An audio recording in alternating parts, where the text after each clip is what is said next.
എൻ്റെ പേര് ലിസി. ഞാൻ മലയാറ്റൂർ നീലീശ്വരം ഇടവകയിൽ നിന്ന് വരുന്നു.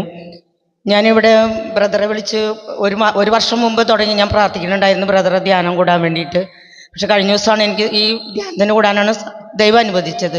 ഇവിടെ വന്നു കഴിയുമ്പോൾ എനിക്ക് രാത്രി ഒന്നും കിടന്നുറങ്ങാൻ പറ്റില്ലായിരുന്നു. എൻ്റെ കാല് ഭയങ്കര വേദനയായിരുന്നു. അന്ന് രാത്രി തന്നെ ഞാൻ സുഖമായിട്ട് ഉറങ്ങി ഇവിടെ കിടന്നു കുറേ നാളുകൾക്ക് ശേഷം. അത് കഴിഞ്ഞ് ഞാൻ ഇന്നലെ ഉച്ച കഴിഞ്ഞ് ബ്രദർ എനിക്ക് പ്രാർത്ഥിച്ചപ്പോൾ തുടങ്ങി ഞാൻ വീഴാൻ തുടങ്ങി. മാതാവിൻ്റെ അടുത്ത് നിന്ന് ഭയങ്കര പ്രകാശം എൻ്റെ കണ്ണിലേക്ക് അടിക്കുന്നതായിട്ടും തിരുവോസ്തിയിൽ നിന്ന് പ്രകാശം അടിക്കുന്നതായിട്ട് ഞാൻ കണ്ടു. ഇന്ന് മിഖാൽ മാലാഖയുടെ പ്രാർത്ഥിച്ചുകൊണ്ടിരിക്കുന്ന നേരത്ത് എൻ്റെ വീട്ടിലേക്ക് മിഖാൽ മാലാഖ കയറി ചെല്ലുന്നതും മാലാഖ കയറി ചെന്നപ്പോൾ തന്നെ അതിൻ്റെ ഉള്ളിൽ നിന്ന് കുറേ കറുത്ത കിളികൾ പുറത്തേക്ക് പോണത് ഞാൻ കണ്ടു. പിന്നെ വലിയൊരു പാമ്പ് ഇറങ്ങിപ്പോണത് കണ്ടു. മിഖാൽ മാലാഖ ഞങ്ങളുടെ വാർക്കയുടെ മുകളിൽ കയറി നിൽക്കുന്നതായിട്ട് ഞാൻ കണ്ടു.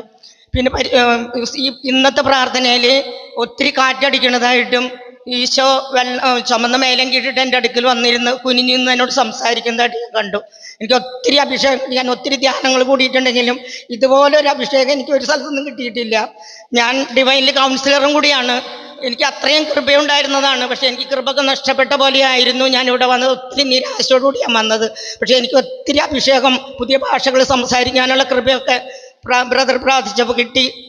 ഈശോയ്ക്കും മാതാവിനും കോടാനുകോടി നന്ദി. ഈ രക്താഭിഷേക ധ്യാനത്തിലൂടെ ഒത്തിരി കൃപ കിട്ടിയതിനോർത്ത് കോടാനുകോടി നന്ദി പറയുന്നു.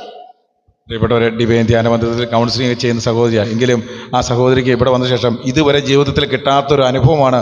ഒത്തിരി ധ്യാനങ്ങൾ കൂടിയിട്ടുണ്ടെങ്കിലും ഇതുവരെ ലഭിക്കാത്ത ഒരു സ്വർഗീയ അഭിഷേകമാണ് ഈ സ്വർഗീയ അഭിഷേക ധ്യാനത്തിലൂടെ കർത്താവ് കൊടുത്തത്. ഒന്ന് നന്ദി പറഞ്ഞ് കരങ്ങളടിച്ചേ.